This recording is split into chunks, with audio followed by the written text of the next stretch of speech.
화제 인물을 직접 만나봅니다. 김반장의 픽.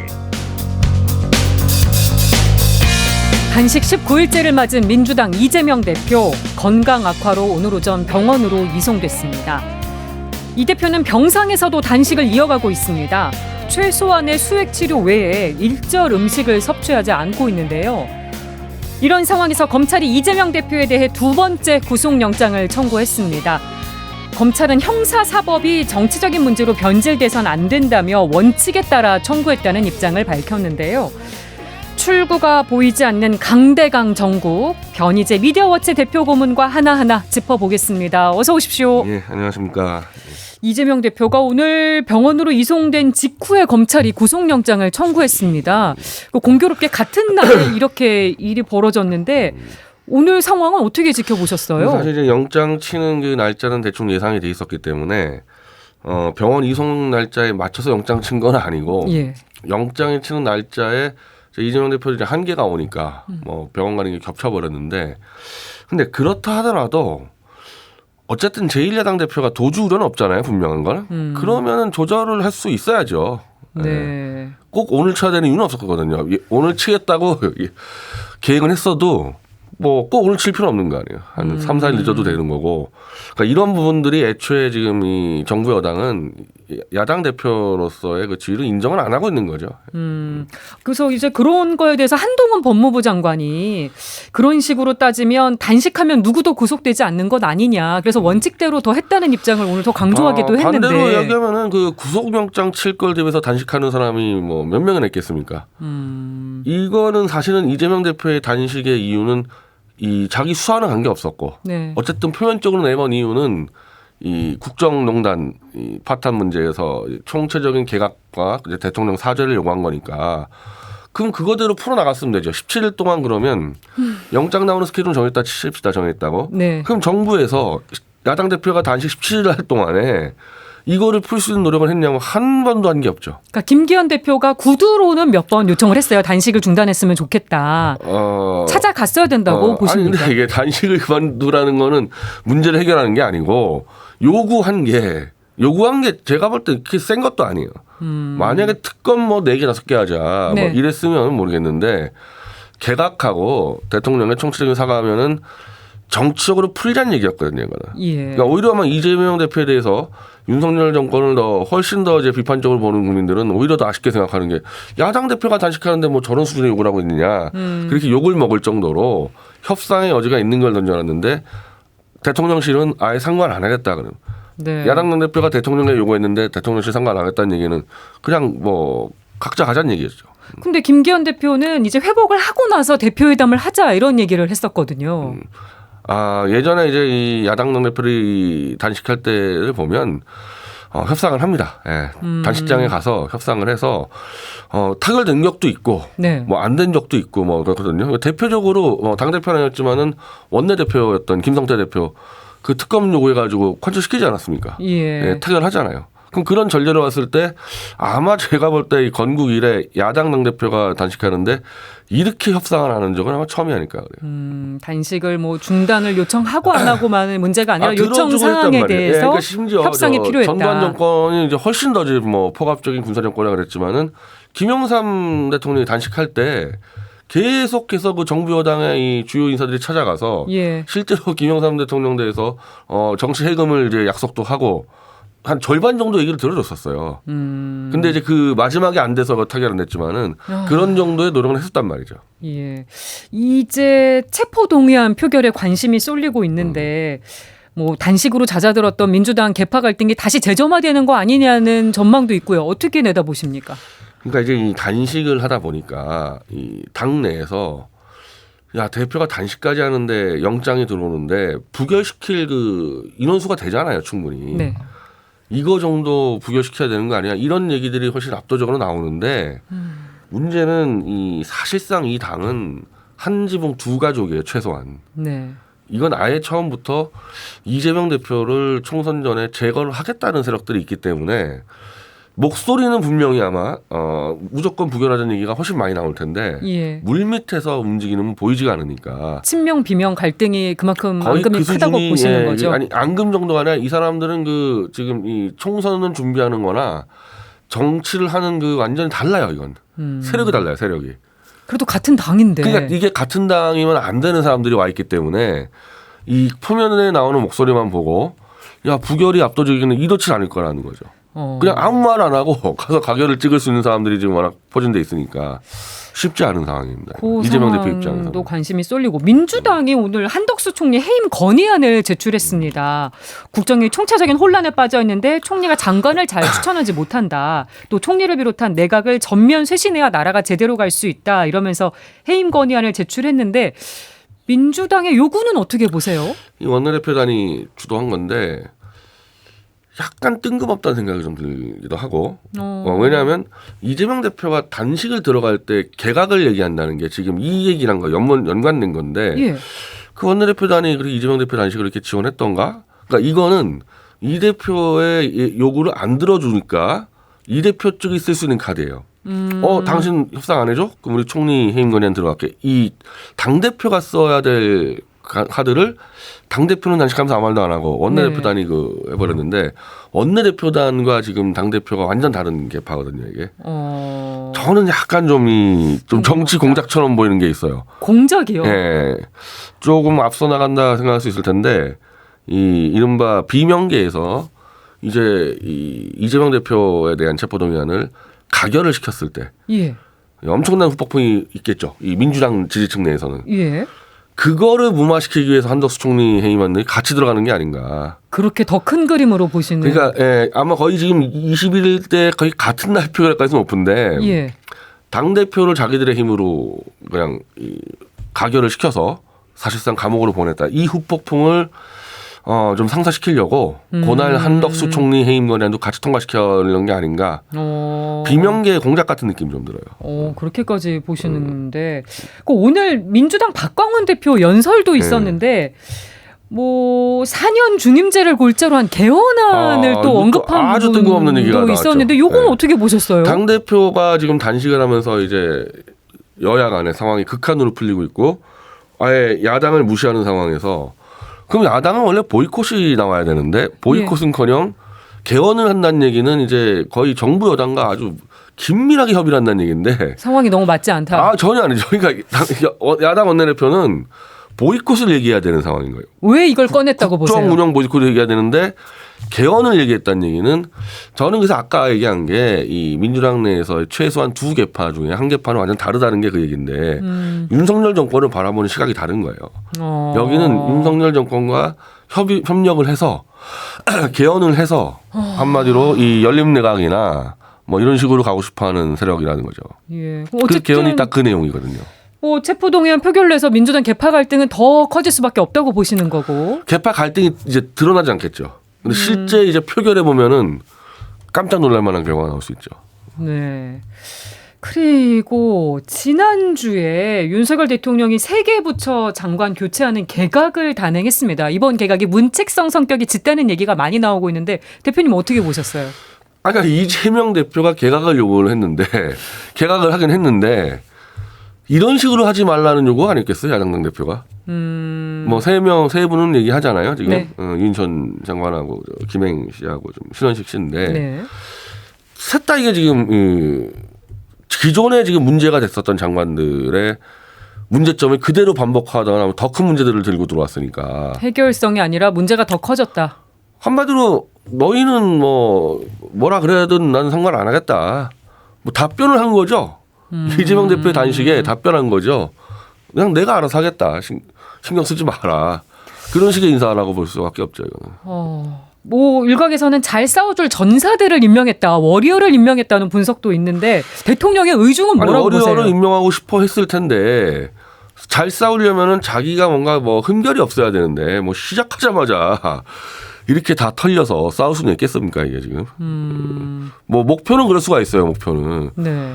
근데 워리어가 그렇게 뒤에서 말을 세게 한 사람들을 넣나 본데 들어와서 검증 맞는 순간에 이번에는 뭐 한두 명은 낙마되지 않을까. 그렇게 예상하세요. 쉽지 않을 것 같습니다. 이거. 아니 근데 대통령이 어쨌든 국민 통합과 화합을 추구해야 되는 자리 아니겠습니까? 지금 상황으로 보면 뭐 전사들을 뭐 지명했다는 분석도 있지만 대통령이 더 이념 논쟁을 몰아가고 있는 거 아니냐는 우려도 나와서 이 상황은 어떻게 보십니까? 과거 정권에서는 그래도 그렇게 하기 싫어도 상황에 따라서 한두 명 정도는 좀 반대 성향의 인사를 쓰기도 했었죠. 통합형 인사. 뭐 그런 식으로 많이 했었죠. 이번 정권은 아예 그런 걸 안 하겠다라고 지금 계획들을 짠 것 같아요.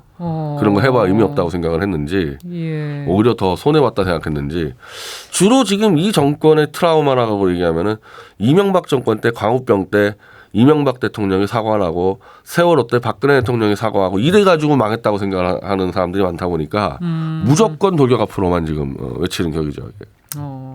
이번에 발표된 지명자 장관 후보자 3명 중에 어떤 인물 가장 좀 눈에 들어오십니까? 일단 유인천 장관 같은 경우는 정말 전례가 없는 일이 있으니까 이분이 전문 관료도 아니고 정치인도 아니고 연기 예술인이잖아요. 배우인데. 그분이 13년 만에 장관을 2번을 한다 그러면 정말 첫 재임했을 때 평가가 엄청나게 좋았어야 돼요. 저 사람밖에 없다. 네. 그건 아니잖아요. 그래서 그거 아닌데 또 13년 만에 아니 그렇게 없냐. 이 그래서 장관할 인재풀이 사람이. 없냐는 말이 장관할 나왔어요. 사람이 그 예술 연기인도 많잖아요. 다른 사람들. 예. 이거 도저히 납득 안 되는 인사가 돼버렸죠. 그리고 유인천 장관 개인도 본인의 천직은 분명히 연기로 지금도 연극을 하고 있었어요. 지금까지. 예. 근데 또 장관을 하러 간다. 제가 좀 개인적으로 잘 아는 분인데. 그러세요. 제가 좀 공개 편지 쓰려고 그래요. 그만두시라고. 예. 그만두시라고. 예. 자, 그리고 이제 신원식 장관은 너무 과거에 했던 발언들이 지금 앞뒤가 안 맞는 게 너무 많이 나와서 뭐 대표적으로 지금 홍범도 동상 문제로 이슈를 키워나간 게 신원식 최초 장관인데 제안자잖아요. 아니 2021년도에 의병이 날 때 홍범도 장군 덕택에 우리가 자유와 평화를 누리고 있다 이렇게 썼단 말이에요. 그 뭐냐 이분이 갖고 있는 철학은 도대체가 이런 게 한두 건이 아닌데 심지어 박근혜 탄핵 관련해서도 입장이 한 2번, 3번 바뀌어 들어갑니다. 처음에는 찬성했다, 나중에 반대했다, 또 찬성한 이렇게 돼버렸는데 예. 결과적으로 국방장관이 저렇게 정치적으로 왔다 갔다 하면 우리가 믿을 수 있겠어요? 그래서 군의 정치를 우려하는 목소리도 있습니다. 아니 저분이 저 김정은한테 줄 안 선다는 보장 있어요? 그렇게까지? 저렇게 왔다 갔다 하는데? 이 국방장관은 좀 정치적으로 부족한 사람이 해야 되는 거 아닌가? 좀 약간 단순하고 너무 정치적으로 현란하게 왔다 갔다 하는 사람이어서 저는 이분은 좀 낙마될 가능성이 있다고 봐요. 왜냐하면 아마 윤석열 대통령도 여기까지 몰랐을 수가 있거든요. 예. 그리고 다음 달에 치러지는 강서구청장 보궐선거 이제 총선의 바로미터가 되지 않겠냐 해서 미니 총선이라는 말도 나오는데요. 국민의힘에서는 예상대로 김태우 전 구청장이 이제 후보로 확정이 됐습니다.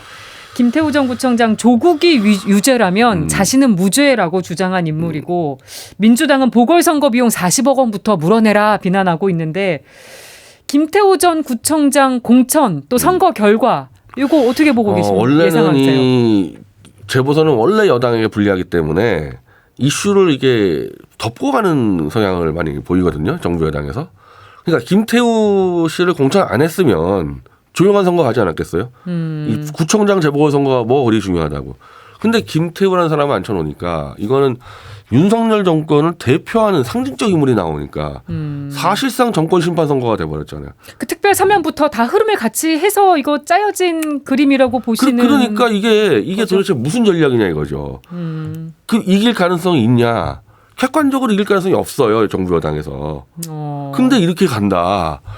이거는 무슨 큰 전략이 아니라 그냥 너희는 지져라 나는 간다. 그 방식을 그냥 이 선거까지 온 것 같은데 이 재보궐의 이 구청장 선거는 투표율이 30%대밖에 안 나오거든요. 보통 낮은 보통. 근데 이게 만약에 정권 심판 선거로 가게 되면 투표율이 50% 이상 넘어갔을 때 예상보다 정말 큰 차이로 지는 수가 있어요. 정부 여당이. 그러니까 이 강서 국민이 구청장이 뭐고 나는 윤석열 정권을 심판하겠다. 왜냐하면 정권 심판론이 지금 70%가 넘기 때문에 윤석열 대통령에 대한 이 안 좋은 이 반응들이 그 사람들이 만약에 다 투표장 가면은 뭐 이 득표 격차가 엄청 커질 수가 있죠. 이렇게 되면 정권 심판이 되는 수가 있거든요. 그래서 이런 위험을 감수해버렸어요, 정부 여당이. 왜 이렇게까지 하고 있다고 보세요? 저는 솔직히 그냥 아무 생각 없는 것 같다는 수밖에.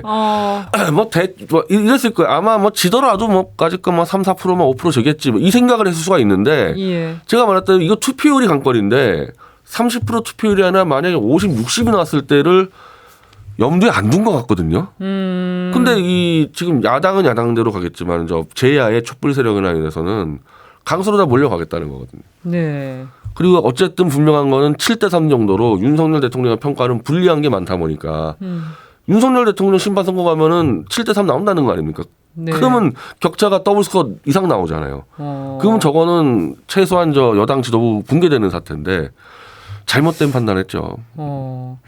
어쨌든 대법원 판결 3개월 만에 이제 특별 사면이 돼서 이제 보궐선거 출마까지 하게 된 건데 내일 인사청문회를 하게 되는 이균용 대법원장 후보자가 김태우 전 구청장 판결이 정치 편향적이라는 비판이 나오는 것에 대해서 매우 부적절하다는 입장을 밝혔었습니다.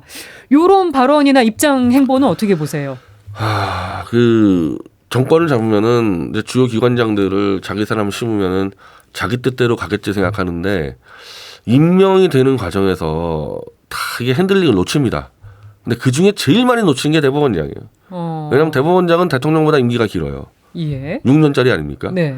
대통령이 임명을 하기 전까지는 대통령 사람처럼 보이는데 임명하고 가는 과정에서는 완전 달라지고 임명이 되면요 이제 완전 남남돼 버려요. 그러니까 저는 윤석열 정권이 특히 윤석열 대통령 그거부터 일단 생각을 해봐요. 자기 측근들 갖다 심어봐야 자기 말대로 안 움직입니다. 예. 특히 임기가 보장된 기관장 같은 경우는.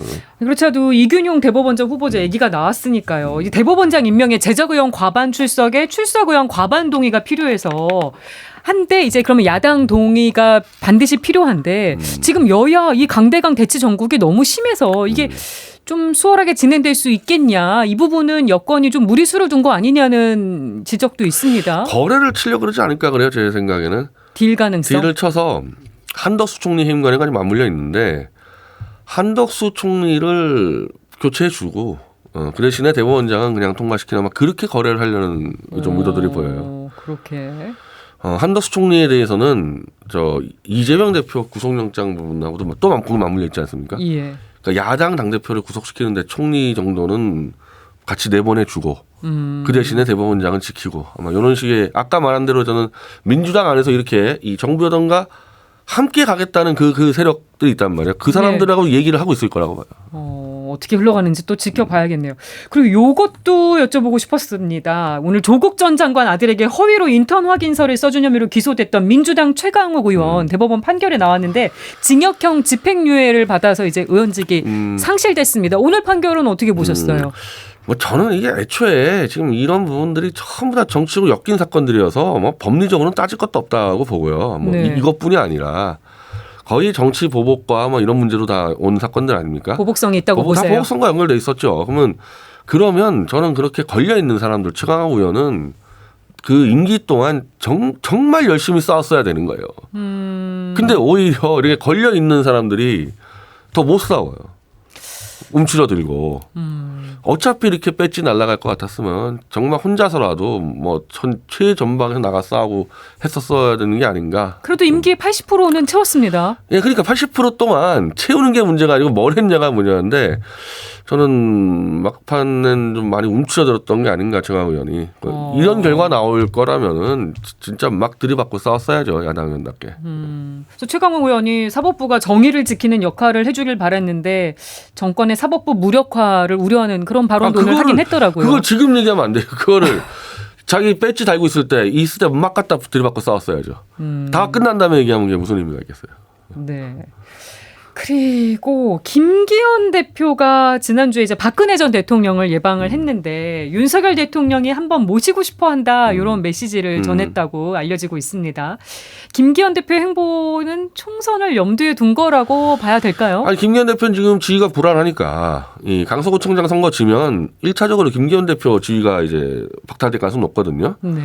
그럼 이제 이 당에서 플러스 알파가 될 만한 요소는 뭐냐? 박 대통령을 끌어들이는 게 가장 손이 쉬운 플러스 알파라고 보거든요. 그래서 김기현 대표가 이제 그거를 해서 자기 지위도 좀 공고히 하고 네. 이렇게 해보려고 했는데 박근혜 대통령은 답변을 아예 안 했어요. 뭐 그렇죠. 완전 동문서답을 했어요, 완전히. 또 총선 승리를 위해서 좀 약간 응원성 열심히 메시지도 해라. 얘기하긴 했습니다. 열심히 해라. 내가 뭘 하겠다가 아니고 열심히 해라. 그 얘기는 박 대통령은 이 습관하기보다는 워낙 오랫동안 정치밖에 안 한 사람입니다. 이분이 직업이 정치밖에 없었던 사람인데 모든 걸 이렇게 정치적으로 해석을 하니까 이제 자기 몸값이 올라간다는 걸 알잖아요. 총선 때까지. 네. 이런 식으로 계속 가면 이제 계속 뭔가 올려서 정치적으로 승부를 보려는 것 같아요. 그 국민의힘 지도부가 용산발 총선 리스트를 받았다 이런 얘기도 나오는데 요거는 지금 어떻게 보고 계세요? 그게 이제 간단치가 않죠. 이게 수도권은 아까 말한 대로 지금 강서구청장 밀리듯이 이게 위험하니까 이게 전부 다 TK로 몰려가는데 예. 지금 PK도 불안하다는 거 아닙니까? 그 이 TK에 안 그래도 지금 박근혜 대통령, 이명박 대통령 걸려 있죠. 여기에 이제 또 용산에서 내려온다 TK로. TK에서 이 야당과 싸우기 전에 공천 혈투가 벌어질 수가 있죠. 저게 대통령실 찍는다고 TK 쪽에서 제대로 되기 쉽지 않을 겁니다. 아마 아주 이 살벌한 상황을 낼 수 있어요. 예. 박근혜 전 대통령 최측근이죠. 유영하 변호사도 총선 출마 의지 밝혔는데 공천 받을 수 있을 거라고 보십니까? 그러니까 본인이 박 대통령을 윤석열 대통령께 손을 잡게 해서 그 거간 거래 값으로 공천을 받고 싶어 하는데 박 대통령이 그 보는 지분 폭이 너무 커요. 아마 윤 대통령 볼 때는. 거의 네. TK 다 달라 그럴 상황이니까 거래가 성립이 안 될 수가 있기 때문에 네. 그런 경우 유영하 변호사는 뭐 낙동강 신세될 수 있죠. 뭐 긍정적으로 보진 않으시네요. 박 대통령 자체가 정치적 이 게임을 워낙에 이 좋아하는 사람이다 보니까 판돈을 계속 올리고 있단 말입니다. 이거. 저는 이거 좋은 방법 아니라고 생각하는데 예. 본인의 그 정치 권력을 회복하는 걸 자기 명예회복이라고 생각하다 보니까 정치적으로 승부를 걸어서 TK에서 이게 지금 아주 이 공천을 둘러싼 이 이명박계 박근혜에게 윤석열계 전쟁이 벌어질 수 있다는 거죠. 네.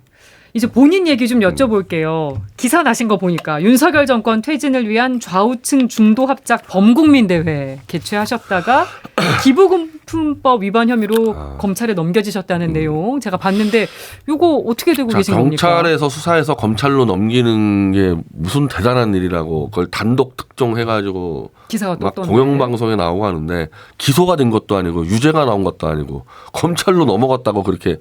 그리고 이제 이 기부금품법 위반은 좌우 모두 시민단체들 유튜버들 다 판례가 무죄 나온 사건이에요. 네. 왜냐하면 제 유튜브에서 제가 돈을 모은다 그러면은 제가 하는 논평과 뉴스에 대한 구독료를 주는 개념이기 때문에 이건 기부금이 아니라는 말이에요. 이게 판례로 다 나왔는데 이거 검찰에 넘겨인 이유는 제가 태블릿으로 계속 공세를 펼치는데 태블릿 관련해서는 아무런 고소도 못하고 아무것도 못하고 있습니다. 네. 뭐라도 하나 해야 되니까 이거 판례 다 무죄. 서울의 소리 백은종 대표까지 무죄 받은 거를 저 하나 이름 올려서 마치 엄청난 범죄 잡은 듯이 저는 이거 정치 공작이라고 봅니다. 이거. 태블릿 거는 한동훈 법무부 장관한테 공문 또 보내셨더라고요. 공문 제가 4차례 보내고 있는데 제가 7월 달에 한동훈 장관하고 윤석열 대통령한테 소송을 걸었어요. 민사소송을. 답변서가 왔는데 태블릿 PC를 이 수사할 때 이거는 딱 꺼놓고 있어야 되거든요. 네. 데이터를 딱 뽑은 다음에 그냥 꺼놓고 밀봉돼 있어야 되는데 이게 18번이 켜져 있는 거예요. 이걸 어떻게 된 거냐 그랬더니 수상하다.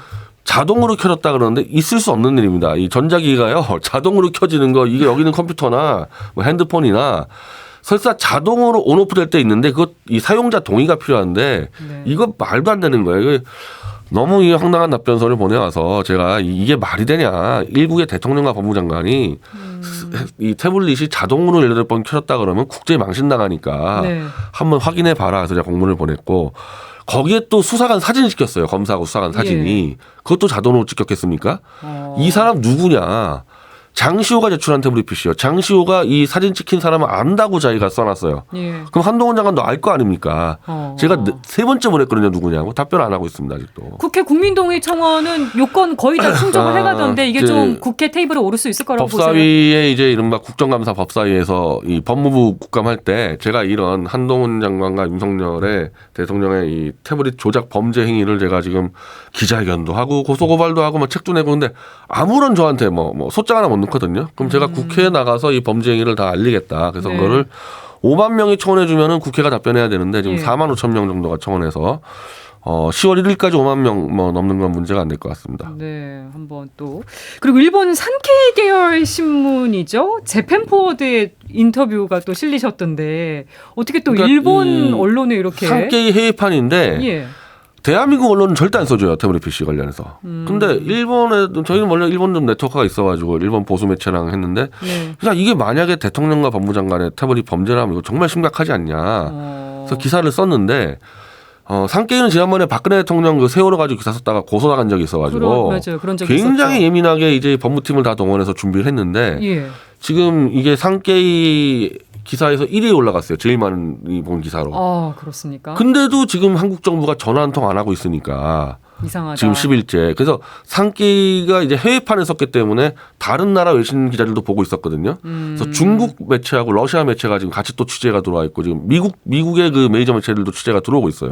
그래요. 그래서 이 태블릿 조작 범죄 사건은 국내 언론이 침묵하다 보니까 해외 언론에서 좀 터져나가는. 그래서 다른 나라 사람들은 다 이걸 알게 되는데 한국 국민만 모르게 되는 상황이 지금 벌어지고 있는데 다만 한국의 지금 그 공영방송이 지금 취재는 하고 있습니다. 네, 어떻게 진행이 될지 또 지켜봐야겠네요. 네. 김 반장의 픽 지금까지 변희재 미디어워치 대표 고문과 함께했습니다. 오늘 말씀 잘 들었습니다. 네, 고맙습니다. 감사합니다.